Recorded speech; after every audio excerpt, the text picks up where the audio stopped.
റോഡിൽ ഇറച്ചി പറ്റും, അതിലൊരു ഡൗട്ടും ഇല്ല. വളരെ സീരിയസ് മാറ്ററാ. ഞാൻ എറണാകുളം മുതൽ കണ്ണൂർ വരെ ഡ്രൈവ് ചെയ്യുമ്പോൾ പലതും എക്സ്പീരിയൻസ് ചെയ്തിട്ടുണ്ട് ഈ പുതിയതായിട്ട് വന്ന ഹൈ സ്പീഡ് റോഡിനെ കുറിച്ച് എന്നാന്ന് പറയുന്നത്. നിങ്ങളൊരു കോണ്ടന്റ് ക്രിയേറ്റർ ആണോ, ഇൻഫ്ലുവൻസർ ആണോ, അങ്ങനെയാണെങ്കിൽ ഇതുപോലത്തെ ഒരു വീഡിയോ ചെയ്യും. കേരളത്തിൽ 3.5 കോടി ജനങ്ങളുണ്ട്, അവരെല്ലാവരും കാണണം. ഡ്രൈവിംഗ് അറിയുന്നവരും അറിയാത്തവരും വീട്ടിൽ വെറുതെ ഇരിക്കുന്ന നിങ്ങളെ അമ്മൂമ്മയായാലും കാണണം. സോ നിയമം പഠിപ്പിക്കാൻ വന്നതല്ല, അതിന് ഞാൻ ആരുമല്ല. അറ്റ്ലീസ്റ്റ് ഈ 3 ട്രാക്ക് എന്താണെന്ന് എല്ലാവരും അറിഞ്ഞിരിക്കണം. തേർഡ് ഉള്ള ഹൈ സ്പീഡ് ട്രാക്ക്, അതിൽ ഓവർടേക്ക് ചെയ്യാൻ വേണ്ടി മാത്രമുള്ള ട്രാക്കാണ്. അതിലൂടെ സ്ലോയിൽ പോവരുത്, ലെഫ്റ്റിലൂടെ ഓവർടേക്ക് ചെയ്യരുത്, റൈറ്റിലൂടെ മാത്രം ഓവർടേക്ക് ചെയ്യുക. ഈ 3 വരെയുണ്ടെങ്കിൽ ലെഫ്റ്റിലാണ് നിങ്ങളെ ഹെവി വെഹിക്കിൾസ് പോകേണ്ടത്, സ്ലോ മൂവിംഗ് വെഹിക്കിൾസ് ലെഫ്റ്റിലൂടെയാണ് പോകേണ്ടത്.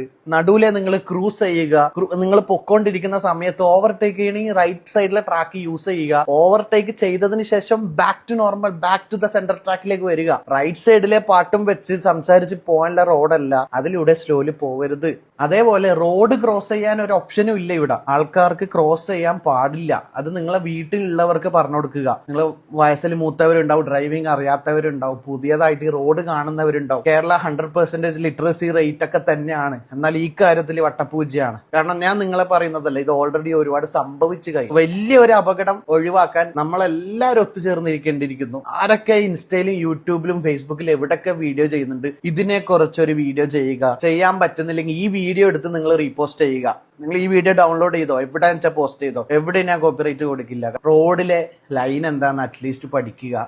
അല്ലാതെ ഈ ട്രാക്കിൽ ഇറങ്ങാൻ എനിക്കടക്കം നല്ല പേടിയാ. എന്തൊക്കെയാണ് സംഭവിക്കുന്നതെന്ന് കണ്ടറിയാനുണ്ട്. പിന്നെ ബൈക്ക് ഏറ്റവും കൂടുതൽ ഇതിന്റെ അകത്ത് ബൈക്ക് ഇപ്പോഴേ കയറാൻ തുടങ്ങി. സോ ഇവിടെ ബൈക്ക് റെസ്ട്രിക്ട് ചെയ്തത് നിങ്ങൾക്ക് സ്പീഡ് എടുക്കാൻ പറ്റാത്തത് കൊണ്ടല്ല. വൺസ് നിങ്ങൾ റോഡിലേക്ക് വീണ് കഴിഞ്ഞാൽ ഒരാളും നിങ്ങളെ സഹായിക്കില്ല. നിങ്ങളെ മുകളിലെ കയറി ഇറങ്ങും വണ്ടി. കാരണം ബ്രേക്കിംഗ് ഡിസ്റ്റൻസ് എന്ന് പറഞ്ഞാൽ 1-2 സെക്കൻഡ് കൊണ്ട് ഈ 100 വരുന്ന വണ്ടി സ്റ്റോപ്പ് ആവില്ല. നിങ്ങളെ മുകളിലെ കയറി ഇറങ്ങും 100% ഉറപ്പാ. സോ ബൈക്ക് ആവുമ്പോൾ നിങ്ങൾ വൺസ് വീണ് കഴിഞ്ഞാൽ റോഡിന്റെ നടുക്ക് നിങ്ങൾ കിടക്കും. കാറാണെങ്കിൽ അറ്റ്ലീസ്റ്റ് നിങ്ങൾ അതിന്റെ അകത്തെങ്കിലും ഉണ്ടാവും. റിസ്കി ആണ് ബൈക്ക്. ഇനിയിപ്പം ബൈക്ക് കയറ്റിയിട്ട് ഒരു ആക്സിഡന്റ് സംഭവിച്ചതിന് നിങ്ങൾക്കോ ബൈക്കിന് ഒന്നിനും ഇൻഷുർ കിട്ടൂല. കാരണം നിങ്ങൾ ഇല്ലീഗലി ആണ് അവിടെ ബൈക്ക് ഓടിച്ചത്.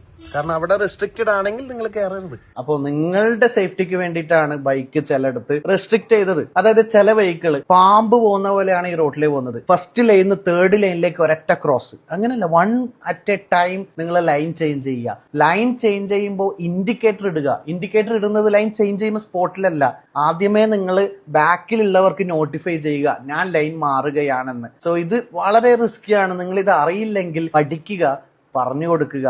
സോ ഇത് സീരിയസ്ലി വലിയൊരു റിസ്കിലേക്കാണ് എല്ലാവരും പോകാൻ പോകുന്നത്. ഒന്നും പറയരുത്, കമന്റ് ഇടരുത്. ഞാൻ സേഫ്റ്റിക്ക് വേണ്ടി മാത്രം ചെയ്ത വീഡിയോ ആണ്. നിങ്ങൾക്ക് ഇഷ്ടമുള്ള പോലെ എടുക്കാം. Thank you so much.